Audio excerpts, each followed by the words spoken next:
A la semana siguiente, los miembros del grupo se hallaban expectantes de la continuación del tema desarrollado en los mensajes de la salida al desierto. No faltaban las hojas con sendos cuestionarios para ser vertidos a la hora de la siguiente recepción. Hubo entonces una nueva reunión para establecer contacto, facilitándose para ello la casa de uno de nuestros compañeros.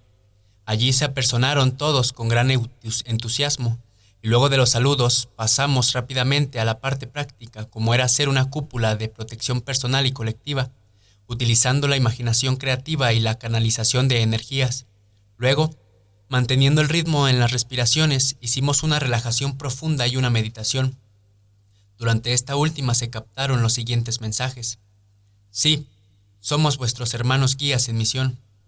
¿Nos pueden hablar de los instructores planetarios?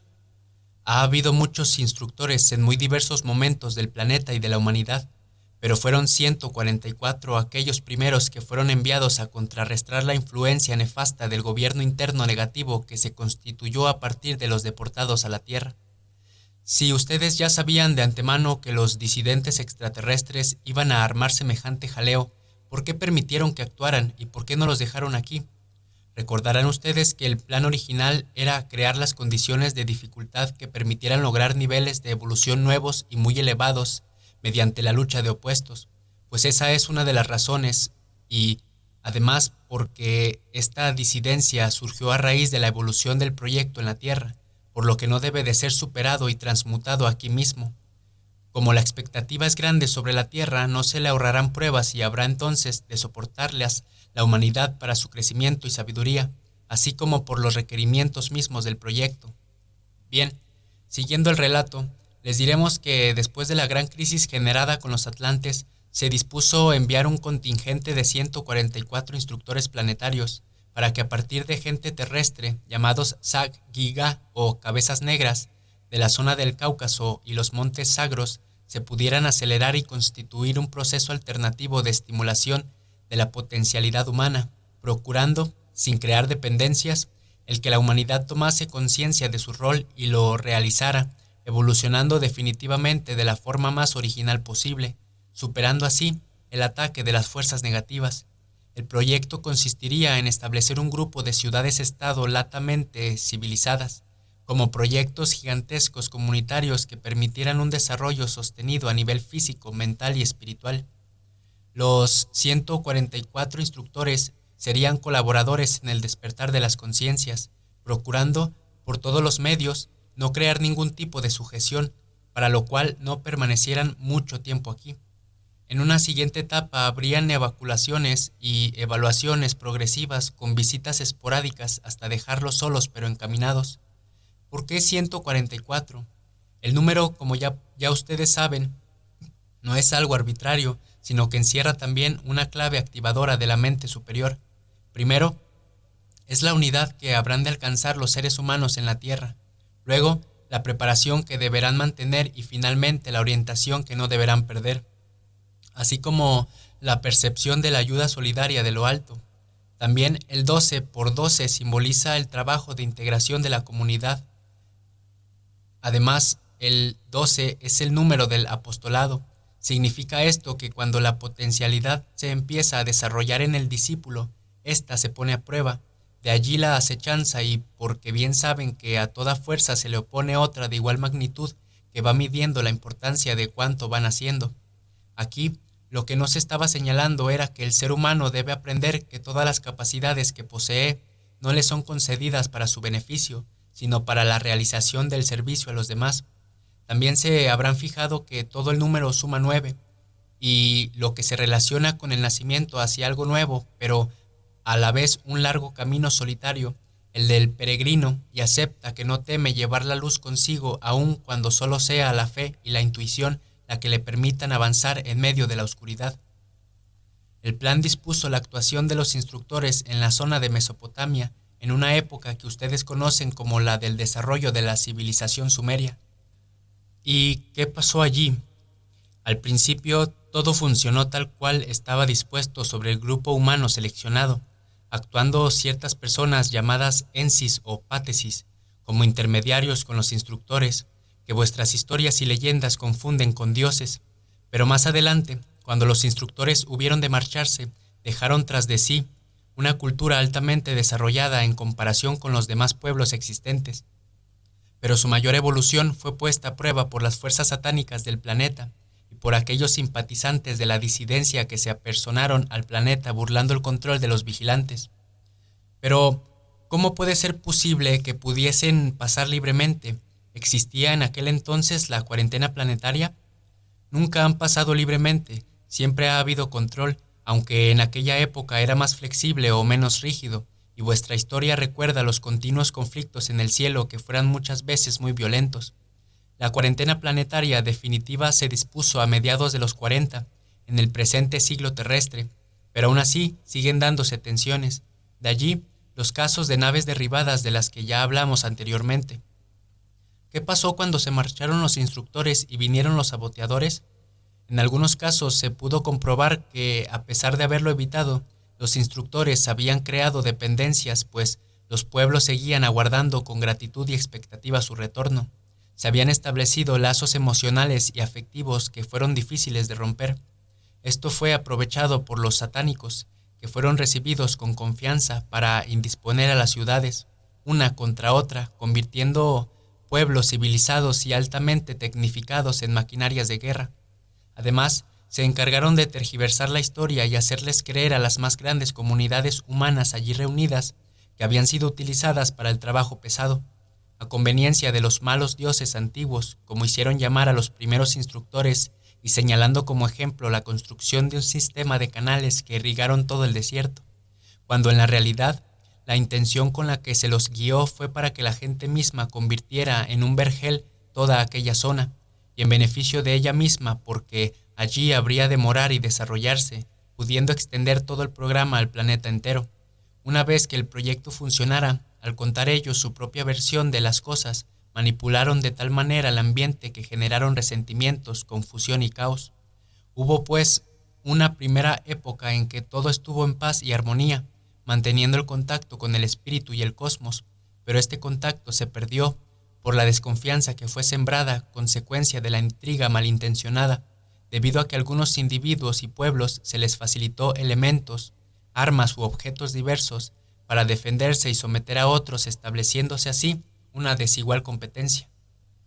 Los satánicos se hicieron adorar como dioses y procuraron reivindicar la imagen de su príncipe y principal inspirador de la disidencia como era Satanael, y desde entonces se registraron nuevos intentos de hibridación a través de abducciones para crear cuerpos alternativos en donde pudiesen encarnar a aquellos atrapados en planos mentales y así apoderarse del planeta.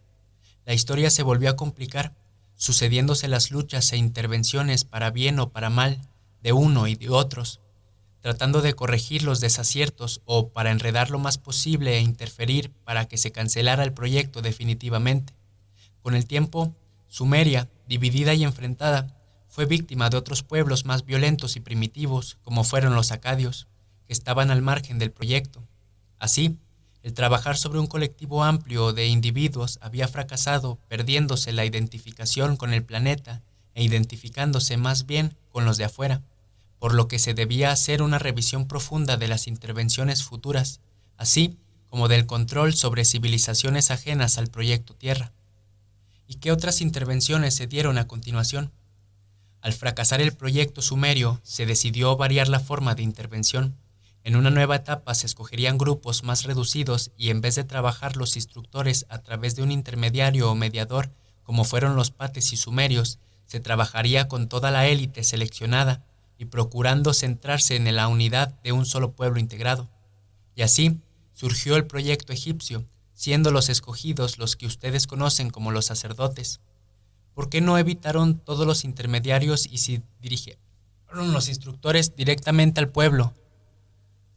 Porque consideramos que la gente no estaba preparada para un encuentro directo, lo cual hubiese sido contraproducente para el desarrollo autodegenerado que se esperaba de ustedes.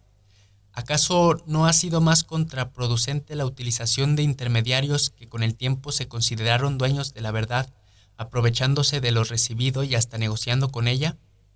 Es cierto que las cosas han fallado, pero también es cierto que quien recibe algo para compartirlo y para ayuda de todos se hace de inmediato blanco de la acechanza de las fuerzas negativas, creciendo a cada instante las posibilidades de tropiezo. Ahora vamos comprendiendo que no debemos ser tan duros en los juicios contra los demás, porque en el avance en el camino espiritual el riesgo de caer es cada vez mayor. Ciertamente, Egipto había sido una colonia de la Confederación, así como refugio de algunos sobrevivientes de la civilización atlante, como el famoso Tot o Hermes Trismegisto, que con la ayuda de la gente construyó algunas de las conocidas pirámides, pero como grandes estabilizadores para contrarrestar el desequilibrio planetario que significó la desaparición de la Atlántida y la seria inclinación del eje terrestre. Y Tot les dejó parte del conocimiento en cristales y metal, el cual fue guardado en un arca y es lo que hoy conocen como las tablas esmeralda de Tot el Atlante. Todo ese material, llegado su momento, abandonó los santuarios más secretos de los templos para ser resguardado por la Hermandad Blanca en cavernas del Alto Egipto. Siendo, pues, heredera de los atlantes y de la ciencia extraterrestre, la cultura egipcia estaba en manos de sus sacerdotes, quienes eran los depositarios del conocimiento que debían transmitir gradualmente al pueblo. Pero con el tiempo, el alejamiento de los instructores y la muerte de los últimos atlantes, así como el crecido ego de los sacerdotes influenciados psíquicamente por los satánicos, ocasionó que el conocimiento, en vez de ser compartido, comenzara a girar peligrosamente como en un círculo vicioso solo entre los iniciados, estableciéndose con ello distancias insalvables con el pueblo. Y lo más lamentable fue que se produjo la progresiva pérdida del conocimiento, así como su distorsión y contaminación, por cuanto los sacerdotes, cuando debían de iniciar a otros, no les entregaban todo lo que sabían a todos los elementos para alcanzarlo por sí mismos, sino que los ocultaban y por excesivo celo solo transmitían una parte íntima de lo heredado. Las partes transmitidas, cada día más pequeñas, confusas y distorsionadas, llevaron a que con el tiempo se cayera en el culto a las formas, se perdiera el conocimiento profundo de las cosas y finalmente se llegara al animismo y a la magia negra.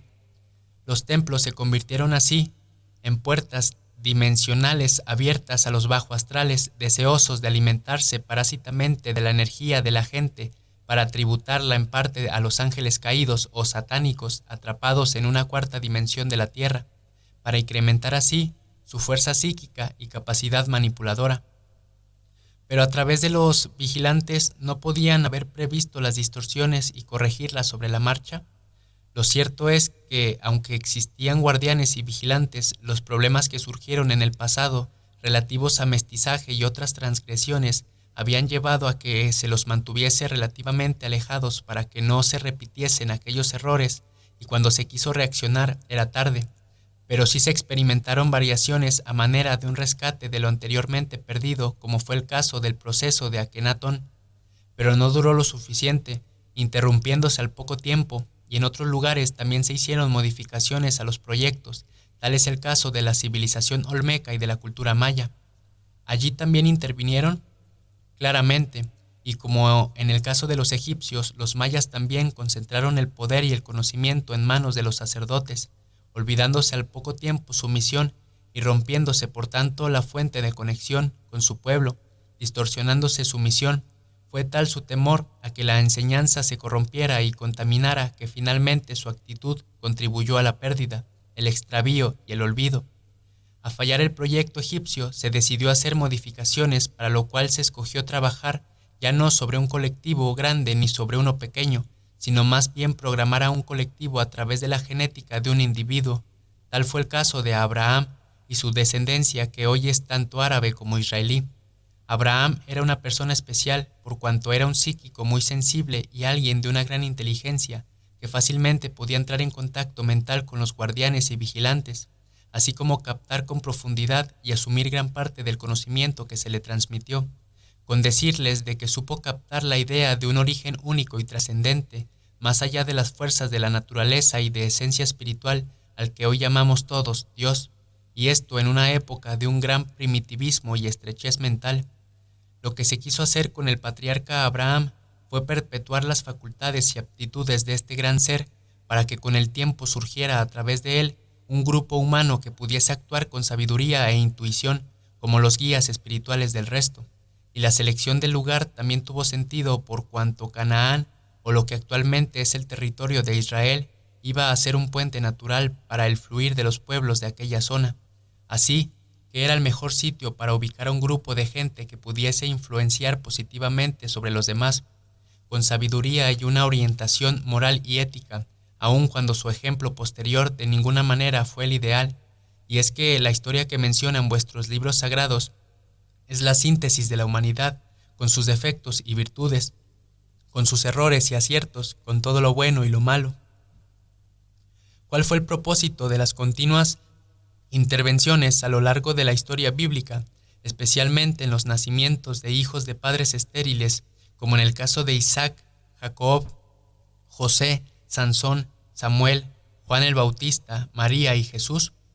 Las intervenciones muestran el seguimiento y la continuidad del proyecto, procurando que no se desviara o se interrumpiera en el camino más de la cuenta. Era la mejor manera de supervisar que la programación genética se mantenía, asegurándose que al final podrían darse las condiciones como para que se manifestara y materializara a través de estos pueblos la conciencia crística, mediante un ser iluminado y altamente evolucionado terrestre que estuviese dispuesto a brindar o compartir sus 7 cuerpos como para que encarnara o se incorporara en su momento a través de él, un ser de la categoría de los hijos de Dios, procedente del universo mental.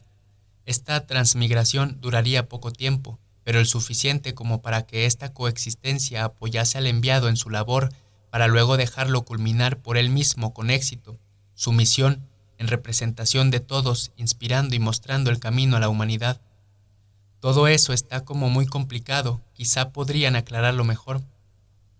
En una próxima salida tendrán un acercamiento por parte de entidades muy elevadas que les ilustrarán al respecto y les aclararán los diversos conceptos, preparándolos para que en un futuro cercano puedan recibir la gran revelación, la cual, por la gran cantidad de preconceptos que vuestra formación cultural y religiosa ha depositado en ustedes, les costará ahora demasiado absorber o aceptar. Antes que termine esta comunicación, los compañeros presentes aquí en la reunión piden que hagamos la consulta y no hablen en profundidad con respecto a la Hermandad Blanca. ¿Cuándo llegaron? ¿Quiénes eran? ¿Por qué vinieron? ¿Quién los envió? La Hermandad Blanca se hizo presente en el planeta Ur, llamado Tierra, poco tiempo después de la destrucción de la Atlántida y de la llegada de los 144 instructores planetarios, y debido también a las dependencias que se crearon con los An, como eran llamados los instructores procedentes del cielo, y por la confusión y posterior aprovechamiento que hicieron de la situación los Anunnakis, los que fueron derribados del cielo, y los disidentes o seguidores del príncipe Satanael, que no fueron deportados, pero que se mantuvieron rondando por las cercanías de la tierra.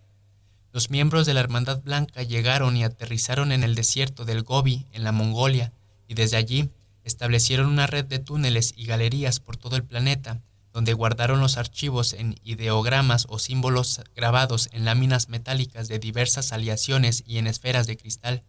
Ellos eran 32 guardianes planetarios que vendrían a serlo ahora de los archivos de la real historia planetaria y de la misión que posee la humanidad en el concierto de los mundos. Eran 32 seres de 32 planetas diferentes de la Confederación de Mundos de la Galaxia, dependiente a su vez de la Gran Hermandad Blanca de la Estrella, que se encuentra en la galaxia central de Andrómeda. Eran 32 los enviados y no 33, por cuanto la civilización número 33 correspondiente a los Oriones no se le permitió participar debido a que en su seno se gestó la gran crisis, y si bien no todos los Oriones participaron a la disidencia, se les excluyó de esta fase. Ahora el número 33, en lo que corresponde a la Gran Hermandad Blanca de la Tierra Guardiana de los Archivos Planetarios, deberá ser ocupado simbólicamente por la humanidad de la Tierra, cuando se haga merecedora de tal responsabilidad, sabiendo valorar y utilizar dichos conocimientos en la comprensión de su misión y rol protagónicos. Y es que el 33 simboliza el equilibrio cósmico que ha de ser alcanzado a partir de la unión de lo espiritual y lo mental, pero a través de una actitud mental superior y positiva.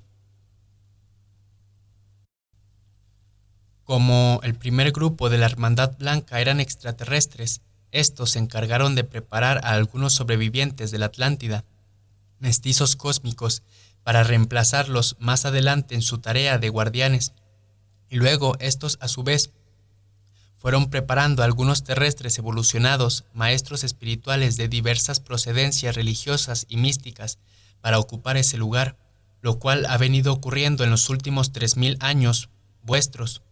¿Qué es lo que le falta como para que la humanidad colectivamente cumpla esa labor y se revelen los misterios del plan o la historia verdadera?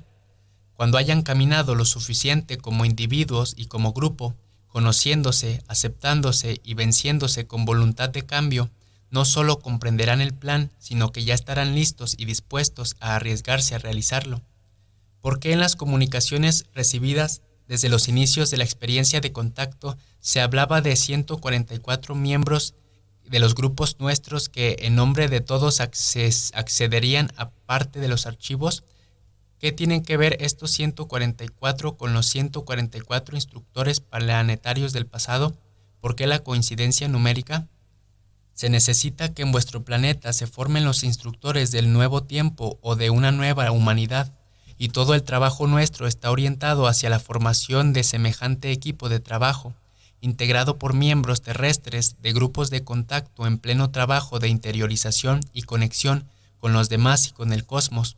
Estos instructores surgidos del propio planeta deben prepararse para guiar mentalmente y espiritualmente a la humanidad en un futuro cercano, para lo cual se les permitirá poco a poco, a través de viajes y experiencias diversas, acceder a los archivos de la historia planetaria. Como ven, no es mera coincidencia numérica. Sigan trabajando con fuerza y convicción. No desmayen en el esfuerzo de creer y de crecer en voluntad y en actitudes positivas. Con amor, Sampiac.